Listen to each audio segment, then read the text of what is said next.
Hello all! నేను ఈరోజు murmura laddu try చేస్తున్నా. దీనికోసం నేను ముందుగా 3 కప్స్ మురుమురా రోస్ట్ చేసుకుంటున్నాను.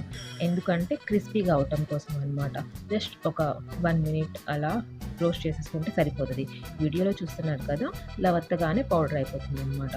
ఇప్పుడు వీటిని పక్కన పెట్టేసి ఒక కప్ బెల్లం, జనరల్‌గా బెల్లం పగలగొట్టి పౌడర్ చేసి క్వాంటిటీ మెజర్ చేస్తారు. నేనేంటంటే ఊరికే ఏదో ఎస్టిమేషన్‌గా డైరెక్ట్‌గా ఇలా 1 కప్ తీసేసుకున్నాను. చిన్న బెల్లం ఇది కాబట్టి. బెల్లం వేసి కడాయిలో కొద్దిగా వాటర్ వేసి కరిగించుకోవాలి. బెల్లం కరిగాక కొంచెం నెయ్యి వేసుకుంటే ఫ్లేవర్ బాగుంటుంది అన్నట్టు నెయ్యి వేస్తున్నాను.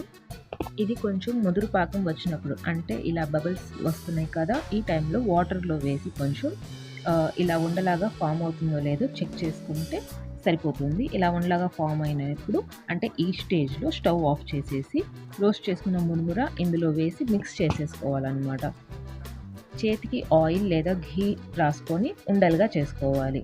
ఇక్కడ కామెడీ ఏంటంటే నాకు ఒక ఉండ చేసి ఇంకోటి చేసేలోపే మిక్స్చర్ డ్రై అయిపోయింది. కొన్ని సెకండ్స్‌లోనే అనమాట ఇలాగ జరిగింది. అంటే ఒక ఉండ చేయడానికి ఎంతసేపు పడుతుంది? కొంచెమే కదా టైం పడుతుంది. అలా చేసి ఇంకోటి చేసేలోపు డ్రై అయిపోయి నేను ఎంత ట్రై చేసినా ఇంకొకటి మాత్రం ఫార్మ్ అవ్వలేదు. సో, మేబీ పాకం కన్సిస్టెన్సీ అదేమైనా ఉంటాయి కదా! అది కొంచెం ఇంకా బెల్లం ఎక్స్‌ట్రా పట్టేదో మరేమో నాకు తెలీదు ఎక్కడ తేడా జరిగిందో. కానీ ఇక్కడ వేస్ట్ అయింది ఏం లేదు. ఇలానే తినేసేయొచ్చు. స్వీట్ మురుమురా అన్నట్టనమాట. సో, ఈ వీడియో మీకు నచ్చితే లైక్ చేసి కరిష్మాస్ కిచెన్‌ని సబ్స్క్రైబ్ చేసుకోండి. ఉంటాను మరి.